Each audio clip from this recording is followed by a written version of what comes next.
Question 2. How does your product engage with audience and how would it be distributed as real media text? The target audience for my magazine is women that are around 16 to 45 years old. They are the main consumers of magazines because typically they're some of the most active consumers of lifestyle, fashion, beauty, and culture content. At 16, young women often become more independent, developing personal interests in trends, style, and social issues, all areas that magazines often cover. Once they move to their 20s, 30s, or early 40s, they typically have spending power and are looking for contents that support their careers, relationships, wellness, and self-expression. These women that read fashion magazines tend to seek for self-improvement. During my research, I also noticed that mostly women 18 and 34 or more interested in fashion trends. As well, the target audience can change throughout the years. Like in the early 2000s, fashion magazines typically talk about glamour, celebrity culture, high fashion, and in the 2010s, typically talk about lifestyle, and the talk of body positivity starts to get a glimpse of media. And now in 2020s, fashion magazines often focus on inclusivity, niche subcultures, identifying expression, and sustainability, which is something my magazine offers. The unique value that my magazine offers to my audience is that it talks about specific genres that you wouldn't often see in fashion magazines. For example, in my magazine, the main focus was about recycling, thrifting, something that you would not often do, and bring life back into a piece that you once loved. It talks about creativity that comes from flipping old clothes into new, the benefit that comes to it not only for the person doing it, but our environment as consumers. Contributing to my story, I wanted to bring out how creative you can get with something you already own, and that you don't need that $500 jacket that you see on high-end fashion ads. Something we can do instead of spending loads of money for new items and becoming an overconsumer. My magazine tailors to the interests of my audience.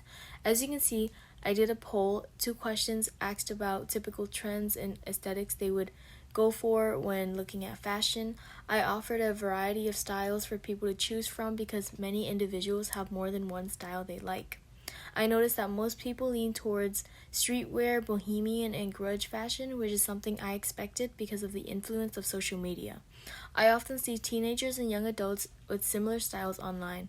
I made my polls multiple choice so people would pick more than one style, which reflects how versatile fashion can be. Since my magazine is about upcycling clothes, the variety is important. Upcycling and thrifting are perfect for people who like to mix different styles.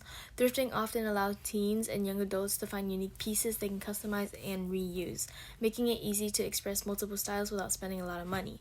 Plus, many young people already thrift. Upcycling is fun and creative, and it's a way to make things more even personal.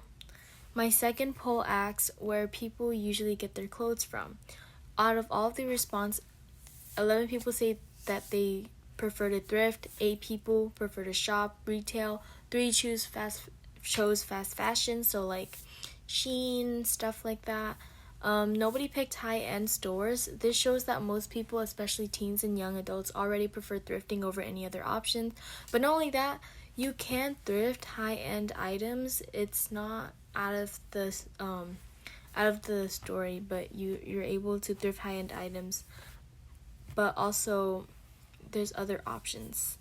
This connects well to my magazine, focusing on upcycling, because it shows that many people are already looking for affordable, sustainable ways to shop. Since thrifting gives you access to different kinds of clothes, it's perfect for people with multiple styles like streetwear, bohemian, or grunge. I want to encourage people to thrift or find whatever they have in their closet and upcycle it. It also takes it further by allowing the person to customize and reuse what they find, making it more personal and creative. The design and layout for my cover page and table contents and double spread also engages my audience because they are easy to read, using the decorative fonts to show more personality in my magazine. It also is easy to navigate through. For example, my table contents is clear and concise. There's a lot of colors going on, but it all correlates well, conveying a cool mood. On my cover page, the main story is colored red, like the subject's bow, showing attention to detail. Also using my space properly when placing words, making sure the audience is able to read it and nothing's blocking, making it hard to read. My photos are high resolution, which is conventional to fashion magazines, and my sizing and fonts is consistent yet different depending on what I'm doing. I would distribute my magazine through physical and digital platforms. For physical copies, I would place them in local thrift stores, coffee shops, community centers, and fashion boutiques that support sustainable fashion. For digital distribution, I would create a website where people can buy my digital magazine. They can view it and download it to promote it through social media platforms like Instagram, TikTok, or Pinterest. Platforms where fashion trends, especially DIY and thrifting, are already huge.